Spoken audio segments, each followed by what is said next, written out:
Okay, so you have a passing interest in retro gaming. You don't have the time to go out and collect the original consoles. You don't want to get into stuff like the Retro Duo, which I don't recommend this console. And you don't want to go out to yard sales looking for old Super Nintendo games, looking for old Genesis games. It's just not something that you're interested in. You just want to play the old games on a comfortable controller that makes it fun to play using emulation. Now, of course, there's a lot of PC gaming controllers on the market. Here's an awesome one by Logitech.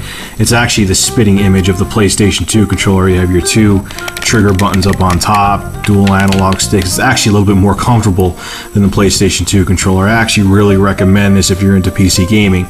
However, for emulating the old school systems, it is a little bit awkward because the D-pad's a little too mushy, and honestly, it just, if you want to use the L&R triggers for the Super Nintendo, these ones are too close, these are too far, and you don't play the games the way they were intended to be played if you use this controller. It gives you that not so fresh feeling.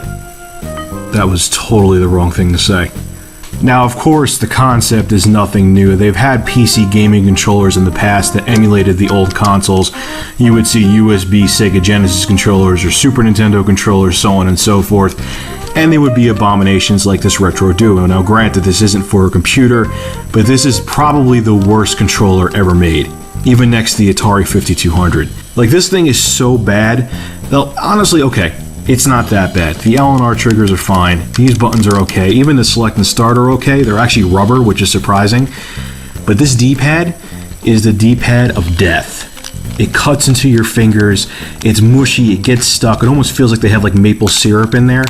You can't game with it. It's impossible. This is the only thing worthwhile to do with this controller is to find different ways to light it on fire.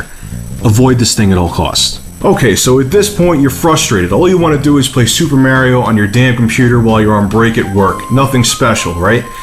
I got an answer for you, and Stone Age Gamer has an answer for you, and I am pleasantly surprised with this product. It is the Tomee Super Nintendo USB controller. Okay, let's take a look at the box here. Honestly, let me open it up and show you what's inside. If I cannot spaz out and open it. Oh, here it is. Okay. You get the bag for the controller,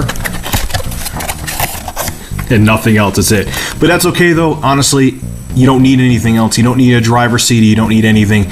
You just plug it right into your computer and it works. I'm going to show you that later. Okay, let's take a look at the exciting writing on the back. Of course, they give you the special ed directions for the controller. The connector, the directional pad, the select and start. Like, what's even the point of this? It's actually on the controller already, but I guess some people need it. Okay, that was just me having fun with the box. Let's take a look at the controller itself. It's very funny. It's almost like they went into a Nintendo factory and stole the plastic casings for SNES controllers, because this thing is spot on. There's only one little thing with it that is different from an original controller. The directional pad feels just like an original SNES one. It has that textured feel to it. It's very comfortable, so if you want to play Street Fighter 2 and do Ryu's Fireball, or Ryu, I'm sorry, so no one attack me, you go like this. It doesn't hurt your finger like the Retro Duo controller does. The L&R triggers are nice and responsive. This one's a little bit mushy, but it never got stuck on me and it works every time. But they're fine, they work well. And here is the best thing about this, and a lot of controllers, clone controllers anyway, fail to do this. These buttons are concave and these aren't. That's sweet.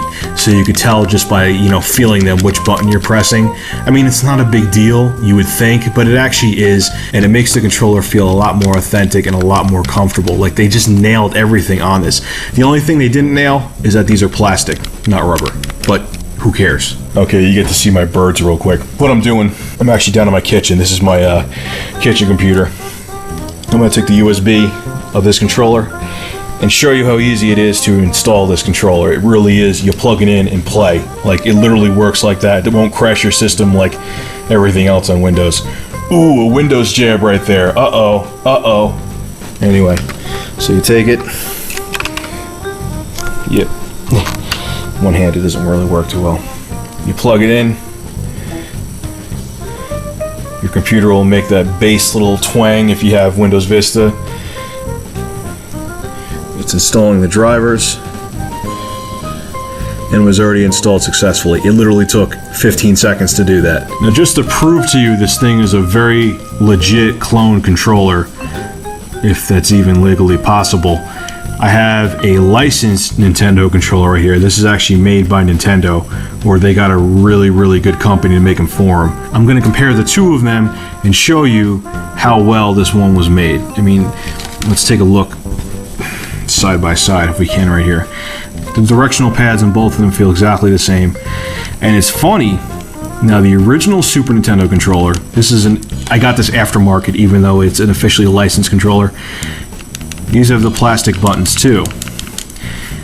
And these buttons are exactly the same.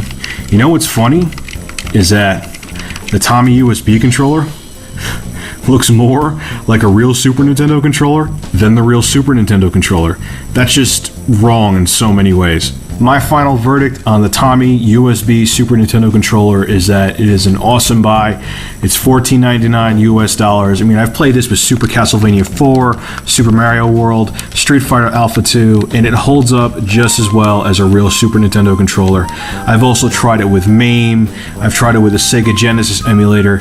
It's fantastic. I can't recommend it enough, and it's very affordable.